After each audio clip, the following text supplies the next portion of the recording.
Welcome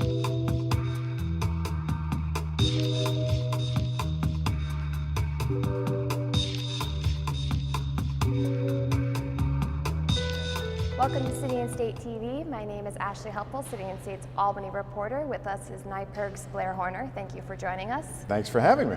So this has been a very interesting session. From your experience, how is this session different from the others? Well, I mean, this is my 31st year in Albany dealing with the legislative process, so-called. In many ways, it's similar. The end game is shrouded in secrecy. The muscle memory of lawmakers is to sort of hunker down and hammer out deals. Of course, what's really different has been the sort of the lead up to the end of session, which I think has complicated the end of session, which is the arrest and indictments of both leaders of both houses, and that I think has contributed to some of the chaos here, because in both houses you have rookie leaders.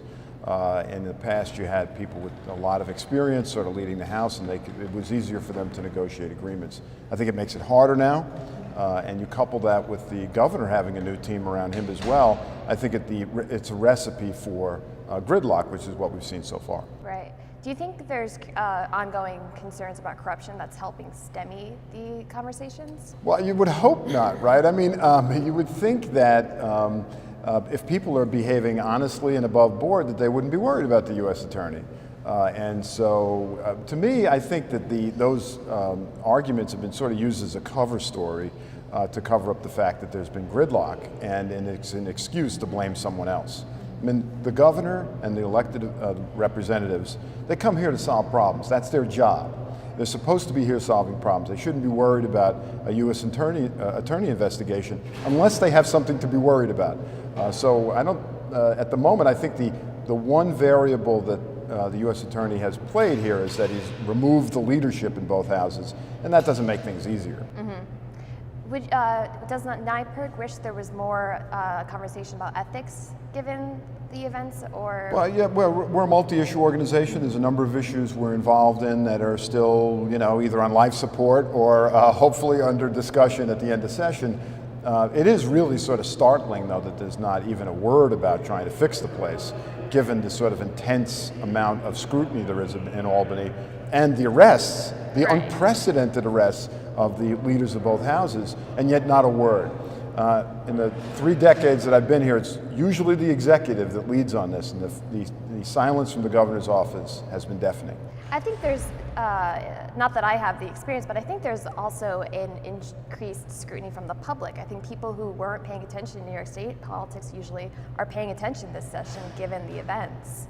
You would think there'd be some more of a reaction to that. Yeah, I mean, again, I mentioned earlier that there's a lot of what's happening now that's similar. And this is an odd-numbered year, and so typically the way I've always looked at it is odd-numbered years are not as productive from the public's perspective as even-numbered years when they're running into the election cycle. And often the odd-numbered years, in sort of a more jaundiced view, would be that they're paying back the donors from the previous election. And so this year, in many ways, it's very similar to that. The place is awash with blue-suited nomads wandering around between the Assembly and Senate chambers.